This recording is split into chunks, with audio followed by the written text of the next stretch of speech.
outside is not that cold, and if you take my hand, I'll walk with you to Georgia. Hello everyone and welcome to Country with Celine. Today we have the lead singer of Tyler Anthony and the Trainwrecks, Mr. Tyler Anthony. He said, can you open this gate, grease the wheels, get big cold beer, top off the waters and don't tell your mother you can have one in a few years. Once you open that gate, feed the cattle and park the old John Deere, you can run inside and grab a few. Tyler, how are you doing today? Great. Yourself? I'm doing awesome, thank you. I love the hat, I love the look. Thank you. I couldn't decide if I wanted to go with the hat or not, or I also brought my Daniel Donato hat, so. No, the cowboy hat, it goes. I approve. A lot of other singers come on with just the baseball cap. I'm like, no, the cowboy hat is the way to go. So, Tyler, tell me a little bit about yourself. So, where are you from? Yeah, I'm from Nebraska, so born and raised here. Got a lot of family in Iowa though, so they're both connecting there. But yeah, I've grown up here my whole life. I've lived on a ranch since I was in second grade. And nothing big, nothing crazy. Like we're talking 10 cows max, 5-6 pigs, 2-3 horses, some chickens, just kind of living off the land a little bit. But we got a lot of farmers in our family, obviously. But yeah, no, I grew up kind of as a country boy, but at the same time, a little bit of a city boy. I did a lot of choir. I did a lot of musicals. I did acting. I did pretty much anything but play sports in high school, which is kind of a lot of people don't understand. I'm a bigger guy, so they think I'm a lineman or something. That's too funny. Honestly, just from that, we have a lot to talk about now. I did not know that you were an actor now too, and you did choir. And oh yeah. You grew up on a ranch, so this is probably going to sound so stereotypical of me to say, but I mean, there's a show on Netflix and everybody's been watching it. So do you watch Yellowstone? With Ashton. Oh, Yellowstone. Hell yes. Rip is the best. I haven't watched it yet. It's pretty sad. Are you kidding? Really? I should probably start. Honestly, it's the gore that gets me. And like the very first episode when I saw him shoot that horse, I was like, I don't know if I can do this now. It's a tough show, but damn, it is so good. It is so good.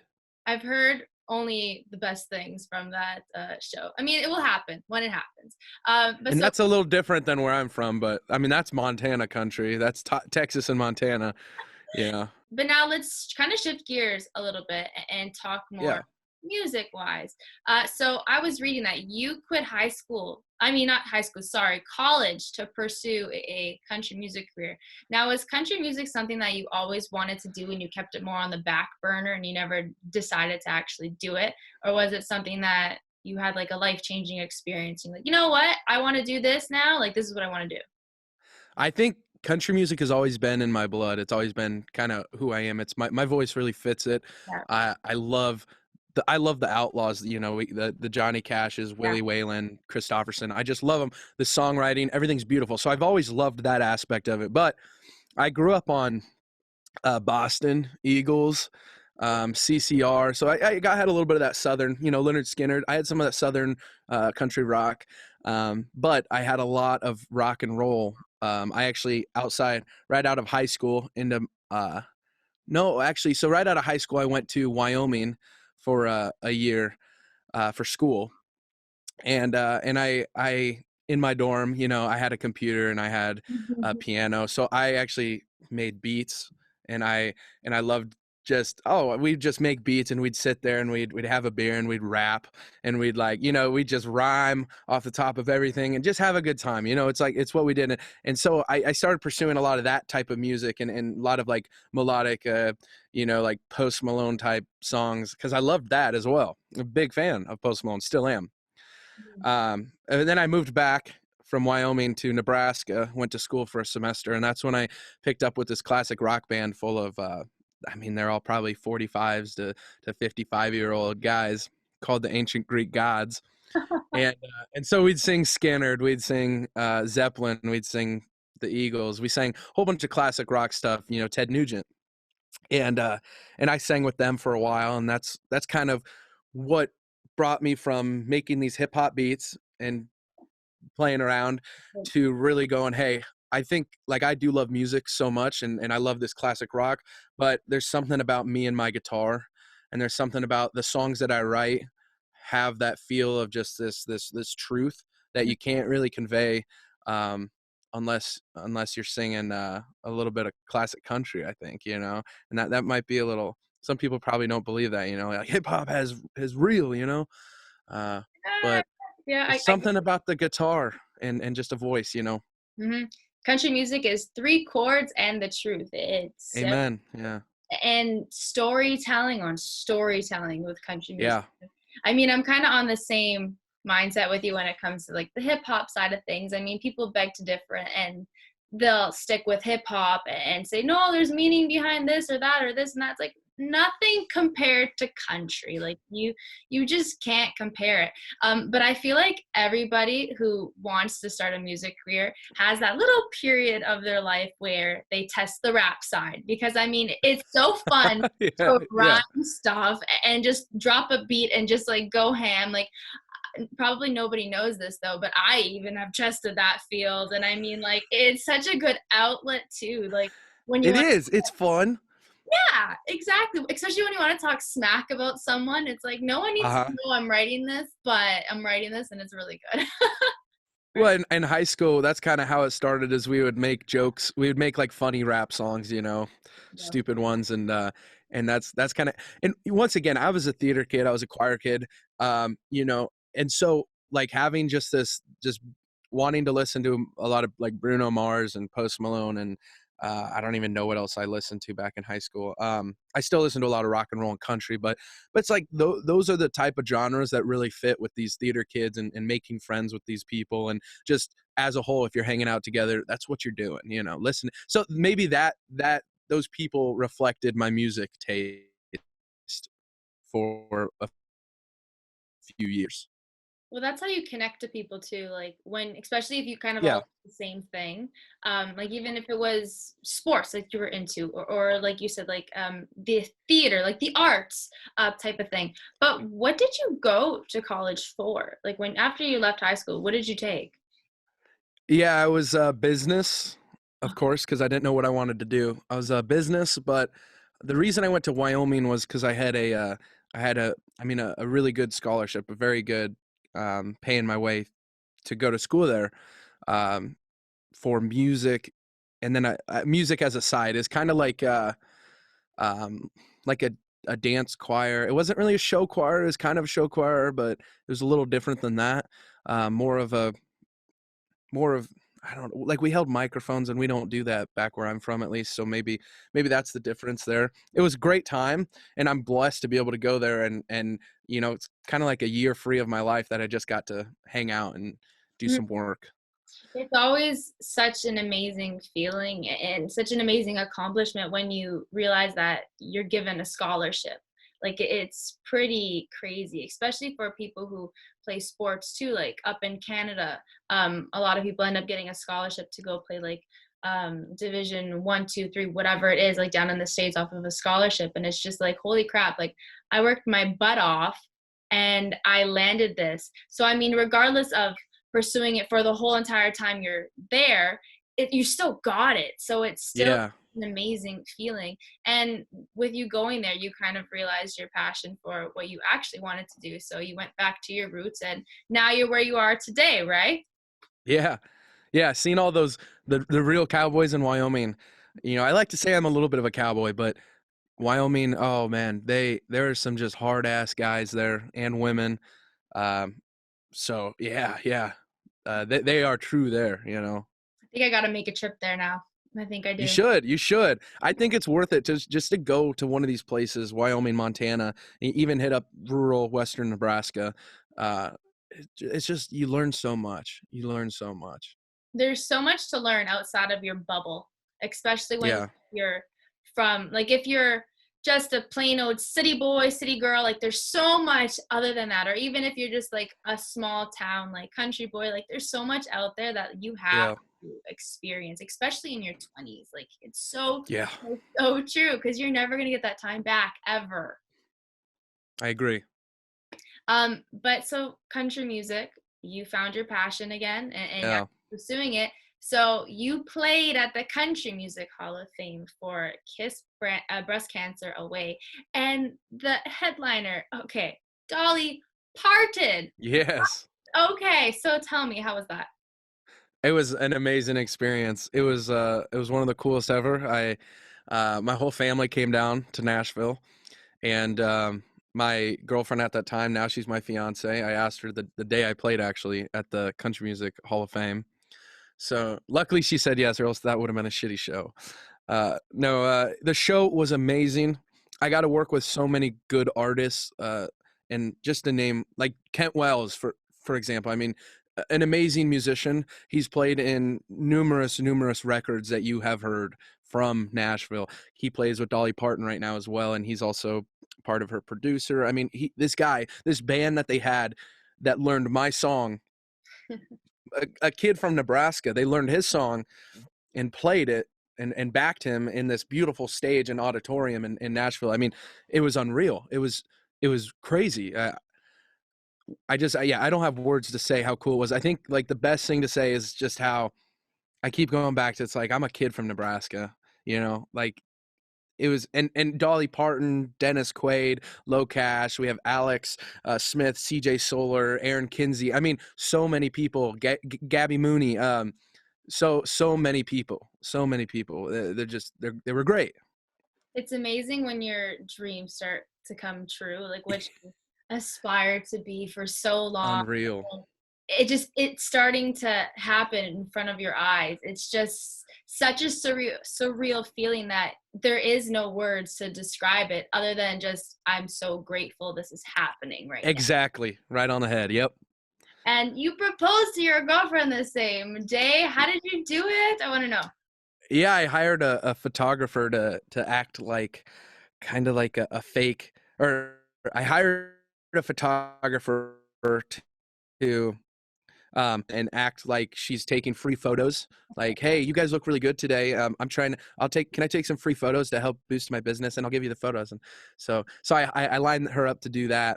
And this was on the last day we were in Nashville, because last day was that Sunday, and that's when I played in the Country Music Hall of Fame. And so we're leaving Monday morning. So she had no idea. She goes, well, if he would have done it, he probably would have already done it. Right. So I kind of wanted to keep that suspense. So we go to a coffee shop in the morning, we get coffee. Yeah, so this photographer comes up and says, you guys look good. Can I take some photos? She takes some photos. And then that's when I got on a knee and I asked her to marry me. And then we took a whole nother photo session. So it was a great morning.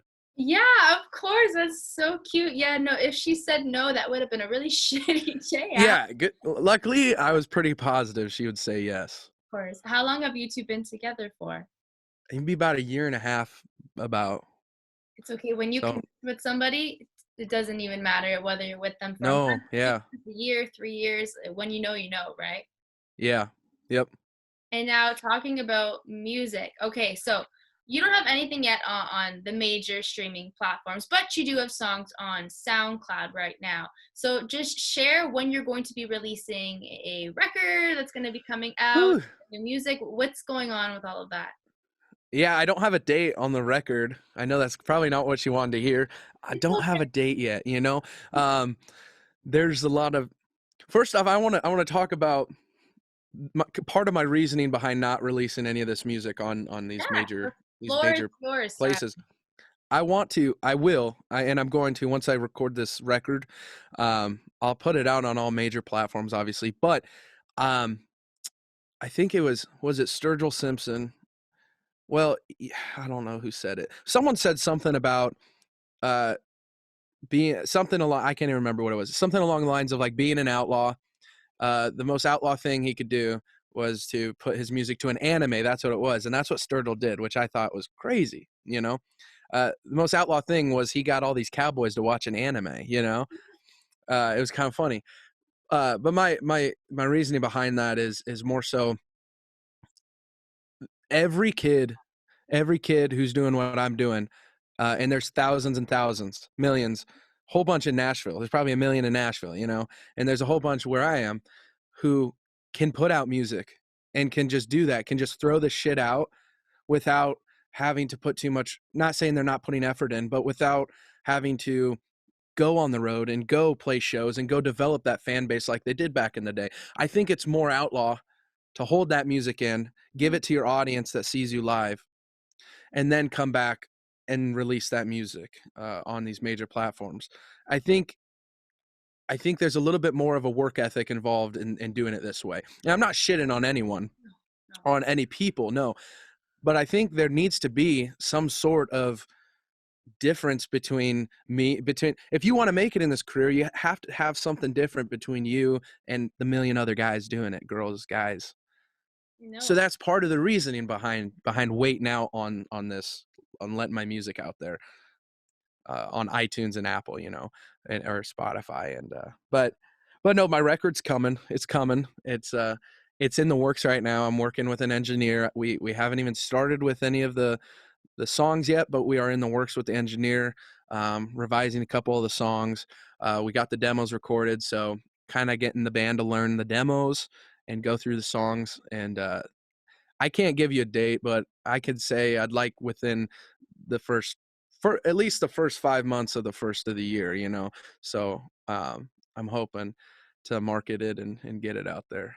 As long as you know that a record is on its way, that's all that really matters here. And yeah.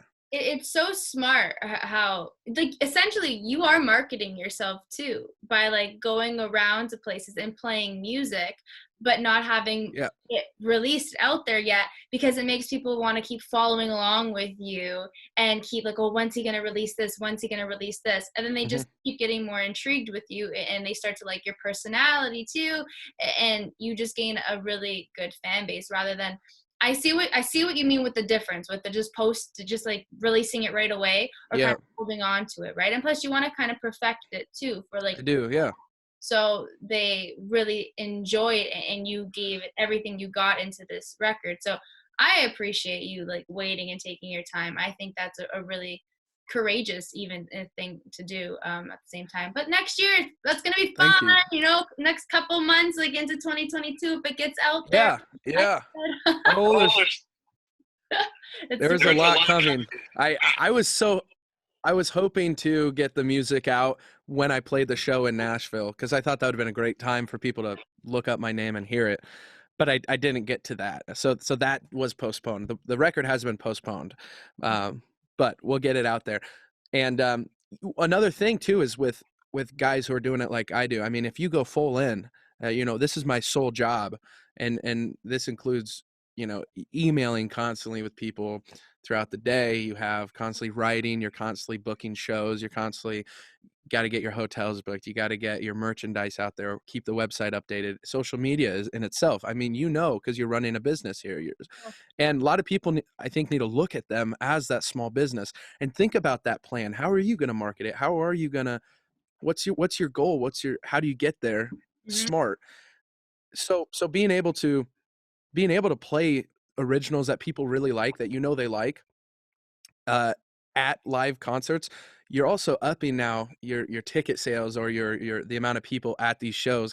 If they want to hear that song, it's like, well, we got to go see him, right? Yeah. So there's a lot that goes to it, and I'm not saying I'm doing it right. I'm not saying I'm great at this doing it this way, because I don't, you know, there's lots of times, you know, but I think that's just one thing that a lot of musicians need to understand and get behind, you know? Especially when you're starting out too, and you don't have that huge like support, like meaning business wise behind you with people doing this, someone doing this. It's literally just you doing everything yourself, emailing, marketing, writing these songs, you get them out there. Like, people, they see the finished product, but no one really knows how much time and effort goes into that finished product. Even with you performing songs live, like you said, you can up the prices, and it works, because if they want to hear this music, they can't go to Apple or Spotify or so-and-so. It's like, no, you got to come here.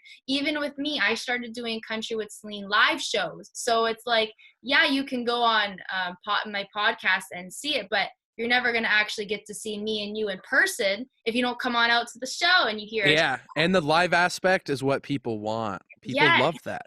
Especially when like we had such a crappy 2020 where like everybody was doing this, like Zoom calls and stuff. Yeah. Which I mean, it has its perks because I'm in Toronto and you're in Nebraska, correct? So a little bit away. A little bit away. So like you know what I mean? Like it's cool like that, but you still kind of crave that physical, like in-person type of feel. Next one. So favorite venue that you've ever played at, because I read that you've played at a lot. So what would be the favorite? Would it be the Country Music Hall of Fame, even though we'll just consider that a venue?